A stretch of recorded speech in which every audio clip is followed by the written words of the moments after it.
저는 이 시점에서 그 얘기를 좀 하고 싶은데 지금 이미 드러나기도 했고 또 이 사회 곳곳에 여전히 숨죽이고서 이 암약하고 있는 박근혜 최순실 게이트의 부역자들 이걸 이제 드러내고 찾아내야 되는데 저는 뭐 곳곳에 있을 거라고 봅니다. 검찰, 그다음에 정치권, 언론, 기업 등등에 다 있을 텐데 이거 어떻게 드러낼 거냐. 사실은 지금 검찰 수사 뭐 검찰이 이제 오랜만에 대형 사건 맞아가지고 현란한 칼춤을 출 거예요. 근데 딱 한 장면으로 검찰의 그 칼춤이 다 장난이라는 게 드러난 겁니다. 우병우 팔짱? 네. 그 앞에서 두 손 모으고 다섯 곳이 서 있는 이 검찰, 이걸로 이제 국민들이 검찰 수사에 대한 신뢰는 끝났어요. 최소한 검찰 수사가 정당성을 가지려면 우병우 즉각 구속시키고 그다음에 이른바 검찰 내 우병우 라인을 이 수사에서 전면 배제하는 그런 전제 위에서 해도 믿을까 말까인데 검찰 그거 하겠어요? 못하죠. 근데 우병우 라인 걷어내면 없는 거 아니에요? 아니, 그러니까 그렇게 나올 거예요. 수사할 사람 없다. 이렇게 나올 거예요. 해서 저는 특검은 필연이고 근데 이번 특검은 진짜 역사상 가장 광범위하고 가장 강력한 권한을 갖는 일종의 슈퍼 특검이 돼야 된다. 그러니까 그 역사적 모델은 반민특위다. 저는 그렇게 생각합니다. 지금 그 정도가 돼야 사실은 최순실의 부역자들 다 걷어낼 수 있다. 반민특이면 이름이 어떻게 되나 이번에는? 반민주 행위. 그러네. 우병우가 검찰에 출두한 거는 최순실 게이트도 아니지 않습니까? 개인 아니, 비리거든요. 네, 개인 비리죠. 근데 우병우가 지금 다시 이제 귀가를 했잖아요. 그리고 뭐 민주당 의원들 가셔가지고 구속하라고 검찰청 앞에서 시위도 하시고. 근데 우병우가 사실은 제가 봤을 때는 이 국면에 있어서 구속되면 뭐 안 되는 유일한 사람이었을 수도 있다는 생각이 들어요. 근데 우병우 자체가 뭐 이제 가장 작게 보면은 최순실 게이트가 농단이 이루어질 때 묵인해줬다라고 이제 표현하는 사람도 있지만 사실 그 핵심에서 모든 실행을 그가 했을 가능성이 더 높아지는 상황에 이 사람을 개인 비리로 불러다가 구속도 하지 않는 이 상태. 근데 이거 확실히 조선일보는 우병우에 대한 그 구원이랄까 이런 게 좀 많았던 싶은 게 검찰청에서 300m 정도 떨어진 비슷한 높이의 건물에서 그 장면이 나올 때까지 기다리는 그 기자의 놀라운 정신. 아, 그거를 네. 그 복수나 보복 이렇게 말씀하시면 곤란해요. 네. 조선일보 사진 기자의 음. 언론인 정신, 취재 정신. 아, 불굴의 취재 정신. 특종 정신. 객원 기자라면서요, 근데. 네. 실제로 우병우를 수사할 수 있는 그 특수통들이 있는 서울의 3대 검찰 관련한 기관들이 다 우병우 라인으로 완전 장악됐다면서요. 그래서 우리가 이 상황에서 놓치면 안 되는 게 사실은 이 박근혜 최순실 게이트에 기생하면서 자기들 이익을 충실하게 챙긴 이른바 이사회 엘리트들 있지 않습니까? 검찰 내에도 있고 관료 집단 내에도 있고 정치권 내에도 있고 기업에도 있고 이들이 과연 박근혜 최순실의 그런 관계 이거를 알거나 짐작을 못했을까요? 저는 아니라고 생각합니다. 그게 자신들의 이익을 보장하기 때문에 그냥 눈 감고 넘어가고 혹은 거기에 편승한 겁니다. 이 사람들이 정말 기생충 같은 사람들이에요. 차제의 그 뿌리를 다 드러내고 그리고 그에 합당한 처벌을 할 때까지 저는 수사가 진행되려면 정말 강력한 특검이 일각에서는 뭐 최동욱 전 검찰총장을 특검으로 임명해야 된다 이런 설이 나오던데 최동이 됐든가 아니면 누가 됐든가 아니 전 차라리 박원순 시장이나 이재명 시장이 특검으로? 나 대선 후보 접고 특검할게 좀 국민적 영웅이 될 거라고 저는 생각해요. 어머, 아주 정말 톡톡 튀는 아이디. 좋습니다. 그래가지고 완전히 싹 쓸어버리는 거야 진짜. 근데 두 분이 다 하면 안 되고 둘 중에 한 명. 분만 둘 다 했으면 자격은 좋겠어요. 있잖아요. 네, 법률가들이니까. 그런데요, 그 우병우의 그 사진, 팔짱 끼고 웃고 앞에 있는 이제 수사관들이 이렇게 받들어 총하는 장면. 그 장면 나오고 이제 김순환 검찰총장이 불같이 화를 냈다는 거 아니에요? 그리고 나서 우병우의 직무유기도 수사하라 그랬다는 거 아니에요? 그거 진짜 이상하지 않아요? 왜냐면요, 공무상 기밀 누설부터 수사해야 돼요, 우병우는. 오늘 한겨레에 났고 이미 이제 몇 번 이제 보도가 됐는데 이게 삼성이요. 저는 이번에 정말 삼성도 깜놀이에요. 아우, 삼성이 어떻게 이렇게 정유라 앞에서 작아졌는지 그 깜놀인데. 작아졌겠어요? 생기는 게 있으니까 그렇게 한 거지. 그렇죠. 그러니까 삼성이 그 정유라가 승마를 하는데 그 300억 가까이를 지원하기로 하고, 그죠? 그리고 정부에서는 삼성의 노조 문제, 이거를 왜 민주노총이 가만 계시나? 그거 보면요, 삼성의 노조 문제, 그다음에 연구비 등을 지원하기로 했다. 이렇게 나와요. 정부는. 그러니까 300억은 껌값이다 이렇게 생각했을 거예요, 삼성은. 그렇죠?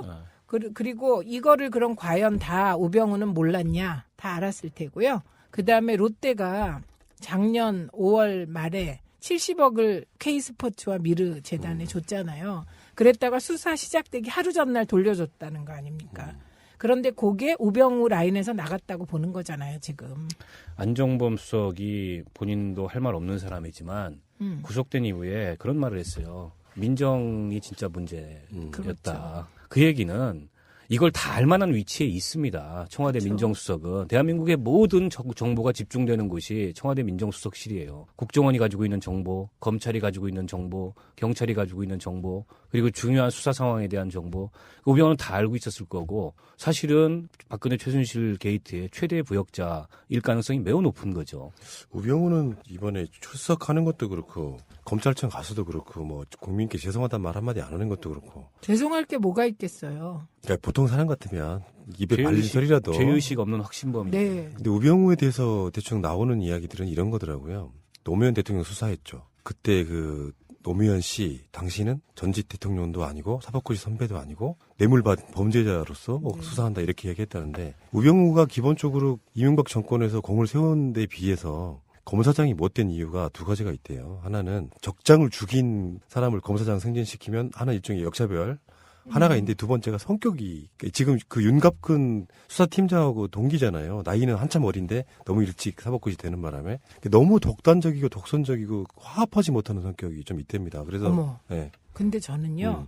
이번에 그 여기자 째려보는 거 보고 그 눈빛 어디에서 본 것 같지 않아요? 국무회의 때 박근혜 대통령이 레이저 쏘는 거? 그 레이저 쏘는 거랑 흡사한 점을 발견했어요. 그러니까 그래서 유유상종이라는 거죠. 그런 스타일이다 보니까 이제 자기 나름대로 갖고 있던 상실감이 박근혜나 최순실이 불러주는 상황. 그럼 민정수석실에 비서관으로 앉혔다가 민정수석을 올렸을 때 이미 천상천하 유화덕전에 경지에 올라간 사람 같아요. 현재 보면. 그래서 지금 어쩌면 최순실 박근혜 게이트의 진짜 핵심은 우병우일 수 있다. 일 수 있어요. 네. 그거를 제가 근거를 좀 추론해 드릴게요. 2014년에 몰래카메라를 제가 발견했을 때 이게 누구 용이냐? 누구를 하는 용이냐? 대통령용이다 그랬잖아요. 근데 그때 그리고 나서 곧 그 비선실세 국정농단 문건 유출 나왔잖아요. 그리고 그때 제거된 사람이 정윤회잖아요. 그렇죠. 예. 그런데 그때 시나리오를 짠 사람, 문건 유출에 초점을 맞춰서 그 내용, 그 문건의 내용은 수사하지 않고 넘어가게 시나리오를 짠 사람이 우병우잖아요. 그러니까 최소한 우병우 민정비서관은 최순실과 정윤회와 대통령과 그 모든 사실을 알고 있었을 뿐만 그렇죠. 아니라 네. 그때 그 국정농단 사태 때 문건 유출로 프레임을 바꿔서 위기를 넘기게 해준 거잖아요. 최순실에게. 가장 핵심 중에 핵심인 거죠. 그렇죠. 왜냐하면 브레인인 거죠. 그런 걸 브레인이라고 하는 거죠. 근데 저는 궁금한 게 이 모든 과정이나 상황을 정치권 내에서 가장 소상하게 알 만한 사람이 조응천 의원이에요. 네. 예. 근데 조응천 의원이 생각보다 말을 좀 아끼고 있어요. 근데 요즘에 봉인 해제됐다고도 얘기 나옵니다. 네. 예민한 얘기들 다 지금 웬만큼 하고 있는데 비밀 엄수 조항 밖에 벗어나는 것도. 아니 비밀 엄수 조항을 자기 입으로 얘기 안 하면 되지 뭐 딴 사람한테 적어서 주거나 이래도 되는 거고. 근데 비밀 엄수 조항이 그 면책 특권에 해당 안 되나요? 상임이나 글쎄요. 그건 한번 본회의장에서? 뭐 그건 확인을 해봐야 근데 될 것 그 양반 같고. 입장에서는 엄청 부담스러울 거예요. 사실은 지금 SNS 한마디 한마디가 다 기사화되고 있거든요. 가장 아니 그럴 수밖에 예, 없어요. 가장 잘 그 내부 생리를 알고 그리고 그 개개인들의 그런 성향과 특성과 이런 것들을 잘 알기 때문에 저는 조응천 의원한테서 그 세월호 7시간 문제를 포함해서 뭔가 좀 더 선명하고 무게 있는 그런 내용들이 좀 나오기를 여전히 기대하는데 예. 지켜봐야 되겠죠. 예. 네, 청와대 대통령. 민정수석은요, 검찰이나 경찰이 하고 있는 주요한 사건들을 시스템적으로 보고받게 돼 있습니다. 그리고 대통령한테 보고하게 돼 있어요. 그러니까 이 사건도 사실은 보고받는 위치에 서 있는 거고, 그걸 대통령한테 보고하게 돼 있습니다. 얼마나 우스운 거냐면, 박근혜 대통령이 사실상 이 사건의 피의자인데, 피의자가 사건을 보고받는 보고받고, 거. 그리고 지휘할 수 있는 그런 이 상황이 지금 벌어지고 있는 거죠. 검찰은 물론 보고 안 한다고 할 겁니다. 하지만 그렇지가 않아요, 시스템이. 그렇게 되지가 않습니다. 그래서 저는 그 만약에 박근혜 대통령이 이선 후퇴한다는 시나리오가 만약에 되고 대국민 선언을 한다면 제일 먼저 해야 될 게 비서진 축소라니까요. 그래서 의정 관련된 비서진만 놔두고 나머지는 다 없애야 돼요. 그러니까 안 그러면 비서실이 그대로 있는 한 거기가 국정을 지휘하는 거죠. 그렇죠. 그렇게 되게 되는 거거든요. 그래서 이번에 정말 야당은 실기했어요. 그리고 실기하게 된 이유가 이게 언론을 늘 비판적으로 봐야 되는 이유가 여기에 있는데 언론이 최재경이 검찰 내의 칼잡이인데 신망이 두텁고 어쩌고 저쩌고 우병우하고는 사이가 나쁘고 보도를 일제히 쏟아냈어요. 일부러 그랬다. 약속이나 한 듯이. 그거 저기 아마 저 최재경이 낸 보도자료 내용일 텐데. 그렇죠. 그러니까 그걸 일제히 언론에 받아 흘려준. 쓴 거예요. 그리고 실제로 그럴 수도 있겠죠. 이 사람이 뭐 검찰 내부에서 존경받고 그럴 수 있겠죠. 지금 그게 뭐가 중요해요. 그리고 지금은 저는 최재경이 우병우하고 각을 세우기보다는 정보를 공유하면서 이 어떻게 은폐하느냐 빠져나갈 법만 같이 의논하고 있다고 생각을 합니다. 그래서라도 우병우는 지금 갇혀 있어야 되는 거 아니에요? 그렇죠. 근데 뭐 검찰이 혐의를 두고 있는 게 뭐 별거 아닌 내용에 대해서 혐의를 두고 기소를 하더라도 아마 제한적으로 그와 관련된 기소를 하게 되지 않을까 싶은데 그렇게 되면은 전체적으로 이 검찰 수사가 뒤틀릴 거고 또 그런 검찰의 수사 결과를 누가 믿을 수가 있겠습니까? 이번에 그 조홍천 의원이 하나 폭로한 게 그거잖아요. 안종범의 변호를 맡은 것이 법무법인 단박인데 단박의 대표 변호사 중 한 명인 이득홍 전 고검장이 우병우의 사촌 동서다. 그러니까 물론 뭐 인맥이 하도 좁으니까 이렇게 우연이 될 수도 있지만 전반적으로 우병우가 밖에서 이 수사에 대한 모든 대응 같은 것들을 실질적으로 청와대 밖에서 하고 있는 게 아니냐 뭐 이런 이야기도 들리는 거죠. 그럼 여기에 우병우가 지금 최순실 게이트랑 최순실 박근혜 게이트랑 직접적으로 엮여져 있는 게 하나로 나와서 이 사람을 예를 들면 차은택이 현장에서 구속을 해오듯이 이렇게 법적으로 일단 묶어놔야 되는 것이 수사의 어떤 진정성이 있는 거 아닙니까? 엄밀히 따지면. 아, 그렇죠. 그래야 사실은 검찰 수사에 대해서 조금이라도 이게 신뢰할 수 있는 요소가 생기는 건데 현실적으로 근데 검찰이 그렇게 못할 거예요. 그래서 그 사람들은 쉬는 시간에 이렇게 잘못했다는 자세로.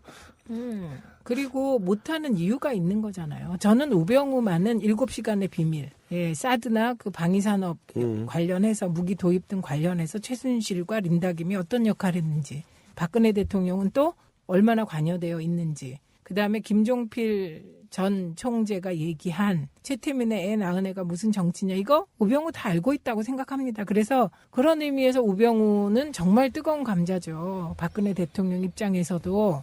그러니까 뜨거운 감자를 먹어버릴 수도 없고 손에 들 수도 없고. 그러니까 되게 자율성이 있는 거죠, 지금 우병우.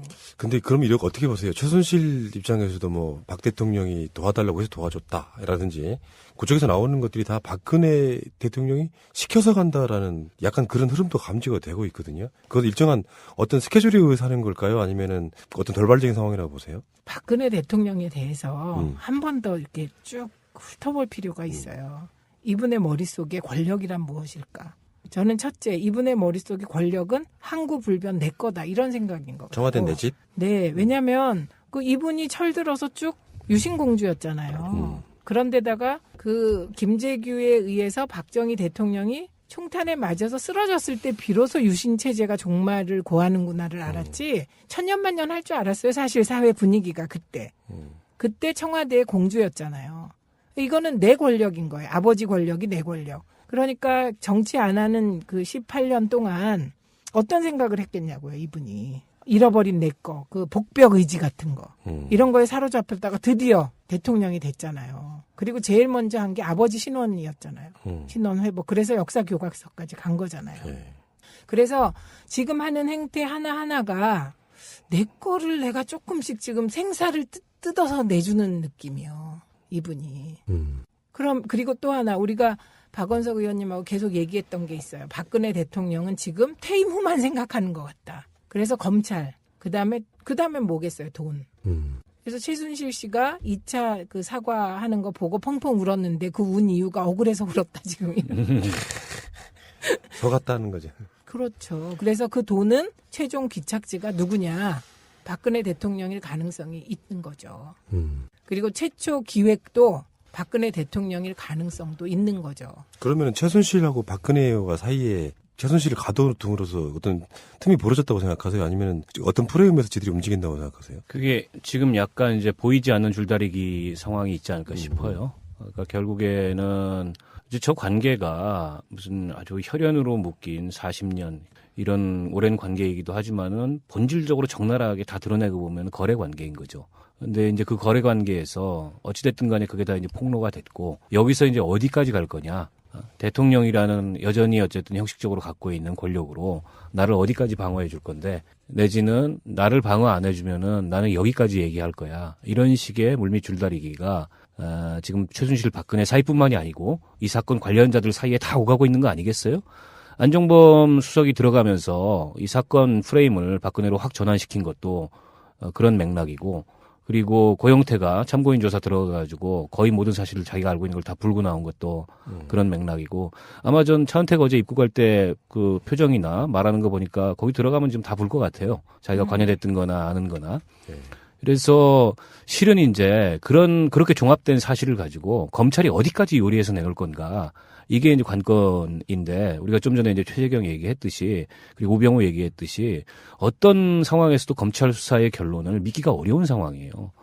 때문에 이거는 검찰 수사를 끝까지 보고 자시고 할 것도 없이 사실은 특검으로 가야 되는 거고 지금 특검 논의를 해야 되는 상황인 거죠. 근데 특특검하고 국정조사는 지금 여야가 합의했다는 거죠? 예. 네, 그거까지. 그거 합의했습니까? 근데 그 특검 상설특검법에 의한 특검이 아닌 별도 그거 특검. 아닌 특특검. 별도 특검. 네. 자, 뭐 빨리 취재 정신. 아, 불굴의 취재 정신. 특종 정신. 개원 기자라면서요, 근데. 네. 실제로 우병우를 수사할 수 있는 그 특수통들이 있는 서울의 3대 검찰 관련한 기관들이 다 우병우 라인으로 완전 장악돼 있다면서요. 그래서 우리가 이 상황에서 놓치면 안 되는 게 사실은 이 박근혜 최순실 게이트에 기생하면서 자기들 이익을 충실하게 챙긴 이른바 이사회 엘리트들 있지 않습니까? 검찰 내에도 있고 관료 집단 내에도 있고 정치권 내에도 있고 기업에도 있고 이들이 과연 박근혜 최순실의 그런 관계 이거를 알거나 짐작을 못했을까요? 저는 아니라고 생각합니다. 그게 자신들의 이익을 보장하기 때문에 그냥 눈 감고 넘어가고 혹은 거기에 편승한 겁니다. 이 사람들이 정말 기생충 같은 사람들이에요. 차제의 그 뿌리를 다 드러내고 그리고 그에 합당한 처벌을 할 때까지 저는 수사가 진행되려면 정말 강력한 특검이 일각에서는 뭐 최동욱 전 검찰총장을 특검으로 임명해야 된다 이런 설이 나오던데 최동이 됐든가 아니면 누가 됐든가 아니 전 차라리 박원순 시장이나 이재명 시장이 특검으로? 나 대선 후보 접고 특검할 게 좀 국민적 영웅이 될 거라고 저는 생각해요. 어머 아주 정말 톡톡 튀는 아이디. 좋습니다. 그래가지고 완전히 싹 쓸어버리는 거야 진짜. 근데 두 분이 다 하면 안 되고 둘 중에 한 명. 명만 둘 다 했으면 자격은 좋겠어요. 있잖아요. 네, 법률가들이니까. 그런데요, 그 우병우의 그 사진 팔짱 끼고 웃고 앞에 있는 이제 수사관들이 이렇게 받들어 총하는 장면. 그 장면 나오고 이제 김순환 검찰총장이 불같이 화를 냈다는 거 아니에요? 그리고 나서 우병우의 직무유기도 수사하라 그랬다는 거 아니에요? 그거 진짜 이상하지 않아요? 왜냐면요. 공무상 기밀 누설부터 수사해야 돼요, 우병우는.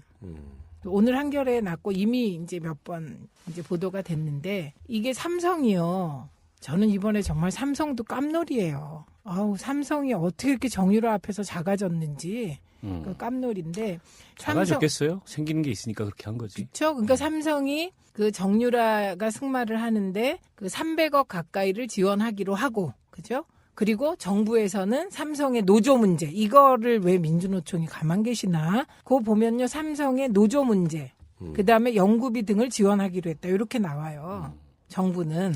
그러니까 300억은 저는 이 시점에서 그 얘기를 좀 하고 싶은데 지금 이미 드러나기도 했고 또 이 사회 곳곳에 여전히 숨죽이고서 이 암약하고 있는 박근혜 최순실 게이트의 부역자들.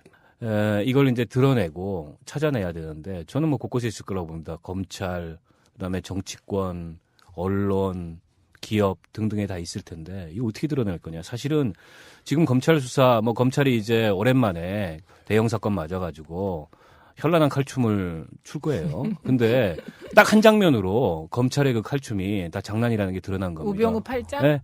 그 앞에서 두 손 모으고 다섯 곳이 서 있는 이 검찰, 이걸로 이제 국민들이 검찰 수사에 대한 신뢰는 끝났어요. 최소한 검찰 수사가 정당성을 가지려면 우병우 즉각 구속시키고 그다음에 이른바 검찰 내 우병우 라인을 이 수사에서 전면 배제하는 그런 전제 위에서 해도 믿을까 말까인데 검찰 그거 하겠어요? 못하죠. 근데 우병우 라인 걷어내면 없는 거 아니에요? 아니, 그러니까 그렇게 나올 거예요. 수사할 사람 없다. 이렇게 나올 거여서 저는 특검은 필연이고 근데 이번 특검은 진짜 역사상 가장 광범위하고 가장 강력한 권한을 갖는 일종의 슈퍼 특검이 돼야 된다. 그러니까 그 역사적 모델은 반민특위다. 껌값이다 이렇게 생각했을 거예요. 삼성은. 그렇죠. 그리고 이거를 그럼 과연 다 우병우는 몰랐냐? 다 알았을 테고요. 그다음에 롯데가 작년 5월 말에 70억을 K스포츠와 미르 재단에 줬잖아요. 그랬다가 수사 시작되기 하루 전날 돌려줬다는 거 아닙니까? 그런데 그게 우병우 라인에서 나갔다고 보는 거잖아요, 지금. 안종범 수석이 본인도 할 말 없는 사람이지만 구속된 이후에 그런 말을 했어요. 민정이 진짜 문제였다. 그렇죠. 그 얘기는 이걸 다 알 만한 위치에 있습니다. 청와대 그렇죠. 민정수석은. 대한민국의 모든 정보가 집중되는 곳이 청와대 민정수석실이에요. 국정원이 가지고 있는 정보, 검찰이 가지고 있는 정보, 경찰이 가지고 있는 정보, 그리고 중요한 수사 상황에 대한 정보. 우병우는 다 알고 있었을 거고 사실은 박근혜 최순실 게이트의 최대 부역자일 가능성이 매우 높은 거죠. 우병우는 이번에 출석하는 것도 그렇고 검찰청 가서도 그렇고 뭐 국민께 죄송하다는 말 한마디 안 하는 것도 그렇고 죄송할 게 뭐가 있겠어요. 그러니까 보통 사람 같으면 입에 발린 소리라도 죄의식 없는 확신범이. 네. 근데 우병우에 대해서 대충 나오는 이야기들은 이런 거더라고요. 노무현 대통령 수사에 저는 그렇게 생각합니다. 지금 그 정도가 네. 돼야 사실은 최순실의 부역자들 다 걷어낼 수 있다. 반민특이면 이름이 어떻게 되나 이번에는? 반민주행위. 그러네. 우병우가 검찰에 출두한 거는 최순실 게이트도 아니지 않습니까? 개인 아니, 비리거든요. 네, 개인 비리죠. 근데 우병우가 지금 다시 이제 귀가를 했잖아요. 그리고 뭐 민주당 의원들 가셔가지고 구속하라고 검찰청 앞에서 시위도 하시고.